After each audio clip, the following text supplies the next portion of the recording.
राज्याचे गृहराज्यमंत्री योगेश कदम यांनी आज एक महत्त्वाचे विधान केले आहे। ते म्हणाले की महाराष्ट्रात अनेक मुली बेपत्ता होतात, पण त्यापैकी काही मुली स्वखुशीने घरातून पळून जातात आणि अशा बेपत्ता मुलींचा शोध घेऊन त्यांना घरी पोहोचविण्याचे काम पोलिसांनी प्रामाणिकपणे केले आहे। त्याचबरोबर मुली घरातून पळून जाण्यामागील कारणे जाणून घेणे ही अत्यंत आवश्यक असल्याचे त्यांनी सांगितले।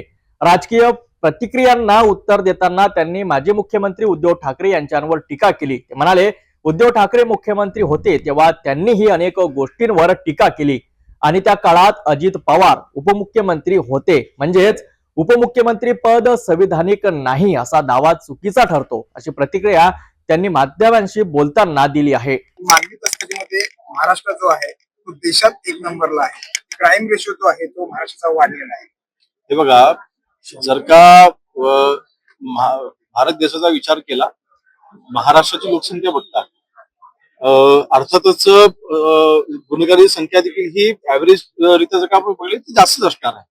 परंतु आता हे आकडे त्यांनी कुठल्या बेसवर सांगितले की कुठल्या रिपोर्ट त्यांनी आधार घेतला याची मला कल्पना नाही, परंतु महाराष्ट्रामध्ये गुन्हेगारी रोखण्याकरिता जी पावलं उचलली जात आहेत, मला वाटतं आजही महाराष्ट्र पोलिसांच्या जो काही ट्रॅक रेकॉर्ड आहे त्याला संपूर्ण भारतामध्ये अन्य कुठल्या राज्य आजही मॅच करू शकत नाही। आपण बऱ्याचशा गोष्टींमध्ये आपण नंबर 1 आहोत आणि मुंबई पोलीस असू महाराष्ट्र पोलीस असू त्यांच्यावर विविध पद्धतीच्या ज्या कारवाई केल्या जातात त्या सक्षमरित्या आणि यशस्वीरित्या केल्या जातात। 2 नंबर महाराष्ट्रामध्ये मोठ्या प्रमाणामध्ये बांगलादेशी येत आहेत। कामाचं नाही असं उद्धव ठाकरे मुख्यमंत्री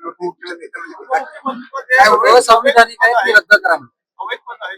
उद्धवजी, माननीय उद्धव साहेब स्वतः मुख्यमंत्री असताना अजितदादा उपमुख्यमंत्री होते, त्यांनी त्यांनी स्वीकारावं की होय, मी देखील मुख्यमंत्री असताना असंविधानिक पद मी अजितदादांना दिलं होतं, असं आज त्यांनी स्वतः देखील मान्य करावं। मोठ्या प्रमाणात बांगलादेशी येत आहे, मोठ्या प्रमाणात घुसपेटी होत आहे, खोटे प्रमाणपत्र भरून महाराष्ट्रात राहत आहे। लव ज्यावर बांगलादेशीच्या बाबतीमध्ये आपण अग्रेसररित्या कारवाई आपण केली आहे आणि वेळोवेळी आपण त्याची माहिती देखील दिलेली आहे आणि अवैधरित्या भारतामध्ये जे कोणी अन्य देशाचे नागरिक म्हणून राहते त्या सगळ्यांवरतीच केंद्र सरकारने देखील या बाबतीत ज्या गाईडलाईन्स दिल्या होत्या त्या गाईडलाईन्सनुसार काम मुंबई विमानतळाला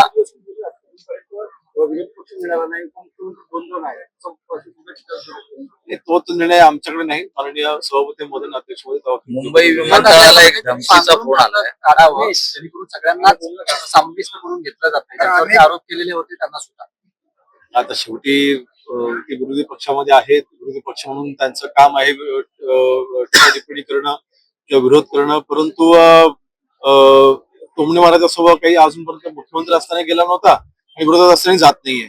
त्या स्वभावाला आम्ही कुठलं औषध नाही, परंतु आज आमचं काम करणं आहे किंवा जनतेची सेवा करणं आहे। आम्ही या सत्तेमध्ये आहोत, महत्वाच्या पदावरती आहोत, या पदाच्या मार्फत जनतेची जास्तीत जास्त सेवा कशी करतील असा प्रयत्न। धन्यवाद।